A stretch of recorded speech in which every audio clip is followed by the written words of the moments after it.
মানুষের দিন যাই বুড়ে হয়, কুৎসিত হয়। তুই দিন দিন যাচ্ছিস, তো কষে হচ্ছিস, সুন্দর হচ্ছিস কিসের জন্য? তুই কি খাস আর আমি কি খাই? আমি দিন দিন বুড়ি যাচ্ছি কিসের জন্য সেটা কও।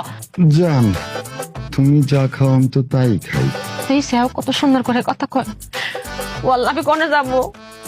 এত সুন্দর করে কথা করছিস কিসের জন্য? আমি না স্টপ করে ফেলবো। না জান, না, তুমি বললে কথা বলাই বাদ দিয়ে দিব। বোবা হয়ে যা, তুই কথা কষ্ট, বোবা হয়ে যা। ওকে।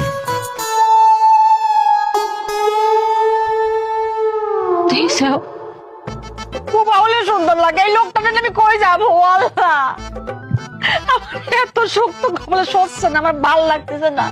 জান একটা কাজ করো তো, হ্যাঁ জান। একটা কাজ করো, তুমি একটু সুন্দর করে এরকম পায়ের পর পা তুলে না একটা যেভাবে করে বসে, এভাবে করে একটু আমার সাথে তাকায় বসো তো।